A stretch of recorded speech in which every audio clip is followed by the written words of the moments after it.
अस्सलाम वालेकुम, मैं नाहिद हूँ और आप यूट्यूब चैनल देख रहे हैं। फैज़ाबाद में एक बार फिर धरना चल रहा है। धरने के अगराज़ व मकासद क्या हैं, इस मौजू से हट के मैं एक बात जो इस वीलॉग में कहना चाहूँगी वो ये है कि माजी में भी बहुत से धरने फैज़ाबाद के मुकाम पर होते रहे हैं और अब भी चल रहा है। जो शुरका हैं उनका मौक़िफ़ बिल्कुल ठीक भी हो सकता है, उसमें कोई दो राय भी नहीं हो सकती। बहुत बार सियासी जमातें भी यहाँ आती हैं और हक़ भी है हर पॉलिटिकल पार्टी को, हर एक जो सियासी जमात है या ग्रोह को ये हक़ होता है किसी भी जमहूरी रियासत में कि वो अपना मौक़िफ़ लेकर खड़े भी हो सकें, बाहर आ सकें, प्रोटेस्ट कर सकें जिन इशूज़ पे चाहते हैं उन इशूज़ पे। लेकिन क्यों फैज़ाबाद का ही मुकाम ऐसा है जहाँ पे हमेशा सेलेक्ट किया जाता है कि वहाँ पे धरना रखा जाए और उसके क्या इम्पैक्ट्स होते हैं फिर लोगों पर और हुकूमत पर। सबसे पहली बात तो ये है कि फैज़ाबाद का मुकाम एक ऐसा मुकाम है जहाँ से पिंडी और इस्लामाबाद के लोग जो हैं वो एक जगह से दूसरी जगह जा सकते हैं। यानी ये वो जगह है जो पिंडी और इस्लामाबाद का कनेक्टिंग पॉइंट है। अगर इसको रोक दिया जाए तो पिंडी की सारी जो तरसील है वो इस्लामाबाद की तरफ और इस्लामाबाद की तरसील पिंडी की तरफ जो है वो रुक जाती है। There are other alternate routes as well. जो ट्रैफिक प्लान हमें दिया जाता है उसमें भी हम देखते हैं कि तरामड़ी चौक की तरफ से हमें कह दिया जाता है कि आप कर सकते हैं या कोई और रास्ते हैं सदर की तरफ से या कोई इस तरह से। लेकिन ये क्योंकि एक मेन शाहराह है, जब इसकी ट्रैफिक दूसरी साइड्स पे मोड़ी जाती है तो बहुत ज़्यादा बेहंगम हो जाती है। एक तो इन जो अल्टरनेट रूट्स दिए जाते हैं वहाँ पे कोई प्रॉपर इंफ्रास्ट्रक्चर नहीं है, रोड्स ठीक नहीं है, बहुत टूटी फूटी सड़कों से गाड़ियाँ और बहुत ज़्यादा ट्रैफिक हो जाती है तो गुजरना बहुत मुश्किल हो जाता है। वो एक तरफ क्यों फैज़ाबाद में बैठा जाता है, फैज़ाबाद में इसलिए बैठा जाता है कि हुकूमत पे प्रेशर बनाया जा सके और कोई फ़ैसला उनसे करवाया जा सके। क्योंकि लोगों पे प्रेशर डाल के तो क्या होगा, लोग तो फ़ैसला साज नहीं है।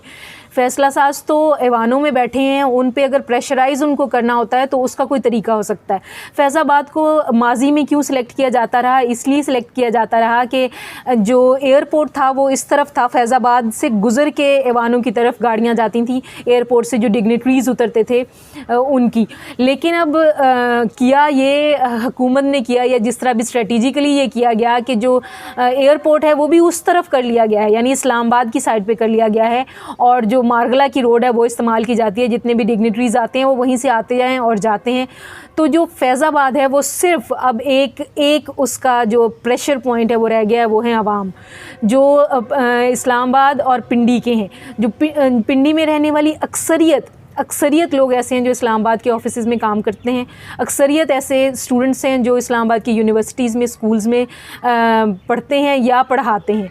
तो ये एक और रिश्तेदारियां भी यहाँ से वहाँ ही हैं। यानी पिंडी से बहुत सारे लोग, आधी फैमिली इधर रहती है तो आधी उस तरफ रहती है। तो बिल्कुल ऐसा महसूस होने लग जाता है धरने के दिनों में कि हम किसी गैर मुल्की सरहद पे रहते हैं और एक सरहद के इस तरफ हम हैं और सरहद के दूसरी तरफ हम हैं, दूसरी हमारे रिश्तेदार रहते हैं।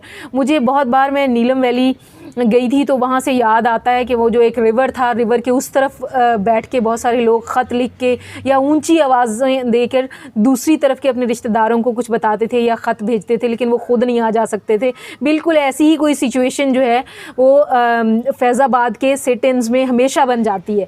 पॉलिटिकल पार्टीज़ जो हैं ये हमेशा से धरने पोलिटिसाइज़ भी होते रहे हैं।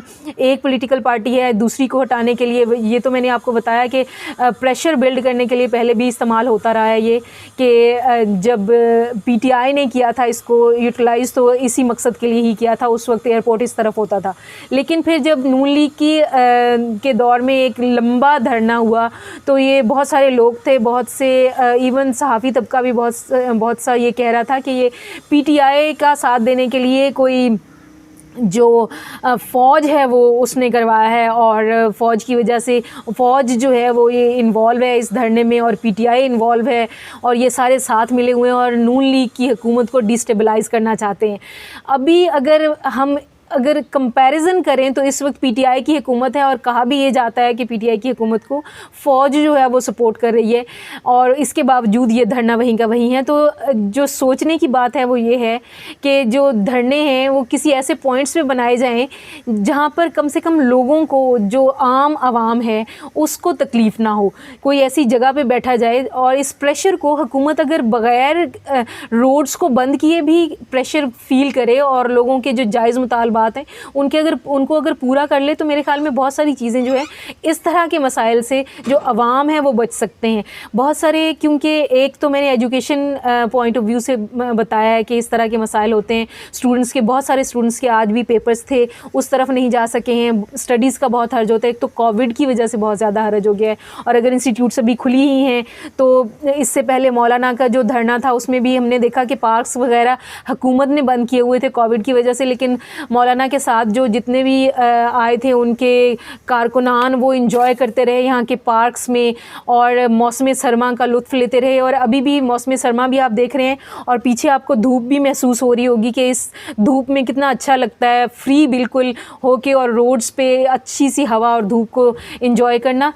ये सारी बातें एक तरफ हैं, और जो साइकोलॉजिकल ट्रॉमा इस्लामाबाद और पिंडी के लोगों को लोग फेस कर रहे हैं, उसका भी खुदारा कोई हल किया जाए। कोई ये साथ बैठे हैं दोनों तरफ के स्टेक होल्डर्स, चाहे रिलीजियस जमातें, और एक तरफ रिलीजियस जमात है या पॉलिटिकल पार्टी है कोई भी, जब भी ये होता है, और दूसरी तरफ हुकूमती अरकान है, तो उनको दोनों साइड्स को ये सोचने की ज़रूरत है कि जो इतने लाखों की तादाद में अवाम इन दोनों शहरों में रहते हैं, उनके जहनों पे और ज़िंदगियों पे क्या असरात छोड़ता है धरना हमेशा। इसके साथ ही नाहिद अख्तर को दीजिए इजाज़त। अल्लाह निगहबान।